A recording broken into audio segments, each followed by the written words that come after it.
Welcome back. I'm Randy Patterson. So over the course of several videos, I've been talking about the nature of panic and its treatment.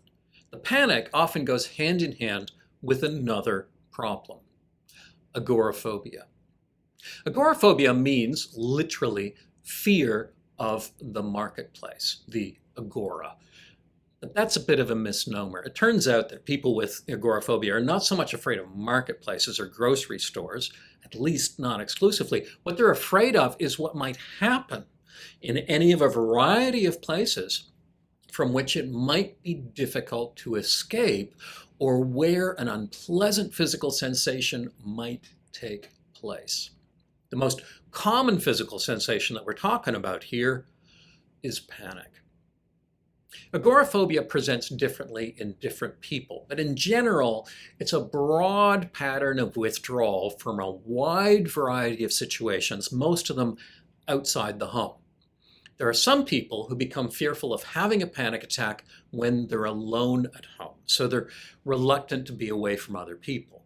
But more commonly, the fear is of venturing outward, especially into new and unfamiliar circumstances. But often this extends into places the person was formerly quite familiar and comfortable with. In extreme forms, a person with agoraphobia may be reluctant to leave home entirely. Some have not left their home for many months or years. More commonly, though, a person with agoraphobia might venture out now and then, but only to a select group of familiar places. Situations that are commonly avoided include shopping malls, restaurants, crowded streets, boats and aircraft, sporting events, movie theaters, parties, driving, and just about any situation that they haven't been in before. And we can think of agoraphobia as being on a kind of continuum from none at all to extreme and housebound. And the nature of a continuum is that everyone is on it, including you and me. But we can move further along that continuum in certain situations or circumstances in our lives. People who have been prone to panic attacks often move further into agoraphobic avoidance, eventually crossing that admittedly artificial line that defines agoraphobia as a disorder. But whether they do or not, whether they cross the line or not, it can still be worthwhile to address the avoidance. So, how do we do that? Well, first, in therapy, we try to get a sense of all the things that the person is avoiding. We want to know how mandatory the avoidance feels for each one. And if they're forced to do any of these things, what are they currently doing to help make that manageable? Do they use, for example, safety signals or safety behaviors? Things like constantly carrying anxiety medication with them, or making sure that their phone is completely charged up, or needing to have a water bottle at all times, or only going with a trusted person like their spouse or sibling? Do they only go at certain times of day, like riding transit only at off hours? Do they make a mental note of every emergency room or washroom on their route? Do they need to be listening to certain inspirational music or podcasts the whole time? Or do they actually need to be in a phone call with a safe person as they're doing these things? All of these things can help in the short term, but they begin to feel more and more important. And doing the activity without the safety behaviors becomes more and more frightening. So part of our agenda is to help the person relinquish these things. Anyway, once we have a complete list of avoided situations and safety behaviors, we can build an exposure hierarchy. This means starting with some relatively easy exercises and working our way up. One of the reasons that the agoraphobia is so tricky to treat is that the initial steps often seem so trivial or foolish to the person that they don't do them. Why on earth would I ever get on a bus to ride one stop and then get off again in a place that I don't even want to be? That's just stupid.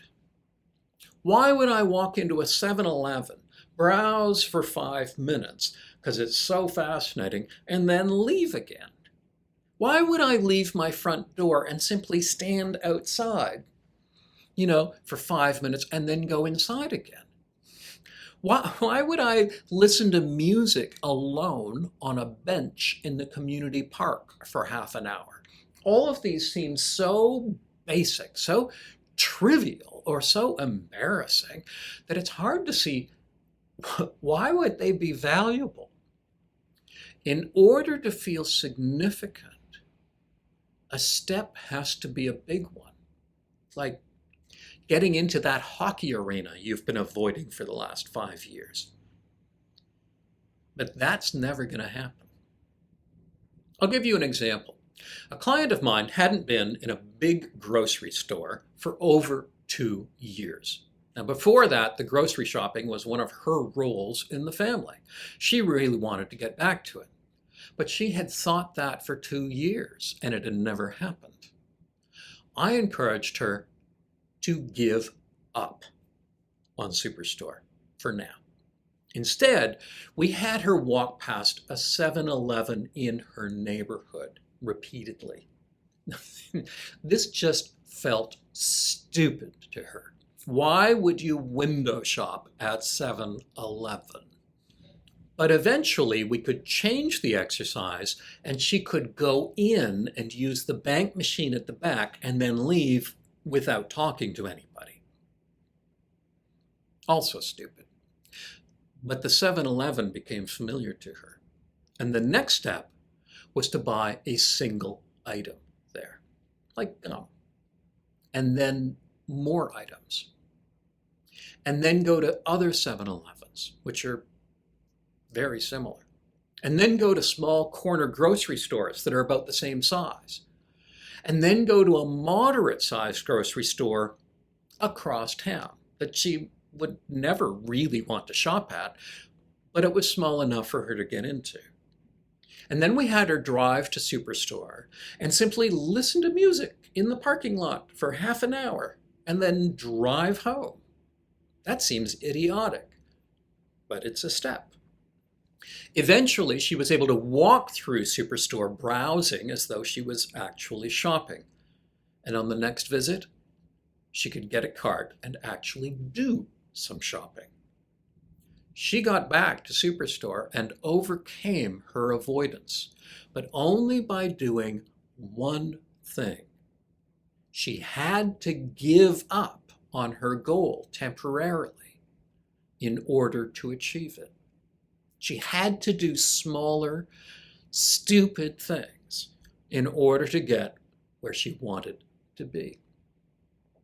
Overcoming agoraphobic avoidance almost always involves some steps that seem incredibly foolish, like standing at a bus stop and never actually getting on a bus, or driving in circles around your own block, or standing in lineups and then leaving before you get to the front.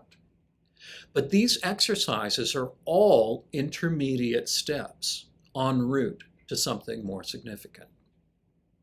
Now, we also want to work with the safety signals. Maybe the first time you go into a 7-Eleven, we have you hauling along all that stuff and bringing your spouse with you or sibling or whatever. But then we might have you do exactly the same thing, leaving behind one of those items, maybe your cell phone or your spouse or your water bottle, then 2 of them, and eventually all of them. Sometimes a person is doing a particularly big step, and there's no way of avoiding it. For example, they've done all the visits to the airport, but now they're going on an actual flight. At these big steps, we might actually bring in some of the safety signals to make that gap, that leap to the next step possible.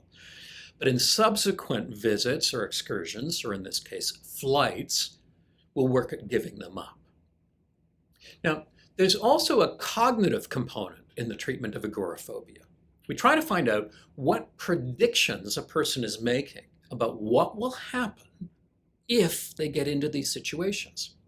Sometimes just articulating the fears will help the person realize that they're overblown. For example, someone might say that if they got into a sports stadium, every single person in the stadium would be staring at them. Just saying that and having it written down can help them realize, yeah, that's not actually going to happen, is it? But sometimes it takes a little bit more analysis. The thought might be that if they have a panic attack on the street, they will die for sure. We can look at the reasoning behind that and see whether it's accurate. Sometimes an exposure exercise is also an experiment, what we call a behavioral experiment, to see if our thoughts are correct. So for example, we might believe that if we were to go into a bank, we would have a panic attack and have to leave. Well, one sure way of testing this is to go into a bank and find out. Maybe you believe that you can never ride a bus. Actually having the experience of being on a bus will get rid of that idea more effectively than any cognitive work we could do. All of this behavioral exposure work can serve to change the way that we think. One of the principles in exposure is, I think, quite important. Wherever the person goes, we want them to go more than once. The first time you get into a new place that you've been nervous about, it's usually the most stressful that it is ever going to be. The second time, the third time, the fourth time, it gets easier and easier. We want people to have that experience of having something go from really anxiety producing to comfortable. This is probably something that you've experienced yourself. Maybe you went to your new school and it felt overwhelming and kind of threatening. But by the fourth day, it felt like home. It wasn't that big, scary school. It was your school. It had gone from your zone of discomfort to your zone of comfort. And that's really the mission of much of the work that we do with agoraphobia. It's not to get people into the situation so that they're freaked out all the time. It's to voyage beyond the zone of comfort and reclaim places that have become no-go zones. With time, the zone of comfort expands to include the neighborhood, the bank, the 7-Eleven, superstore, any store, any business, stadiums, parties, transit, or potentially anything that the person wants to be able to do.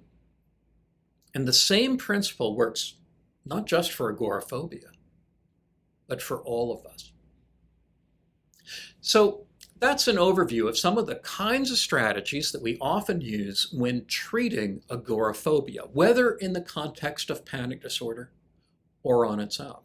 Now, there's a bit more to it than that, obviously, but a good cognitive behavior therapist can really help a person get beyond the isolation and restriction that agoraphobia creates.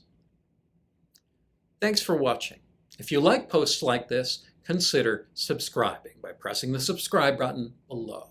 And if you're interested in my books, like How to Be Miserable, 40 Strategies You Already Use, you can find them at bookstores and through online booksellers. See you again.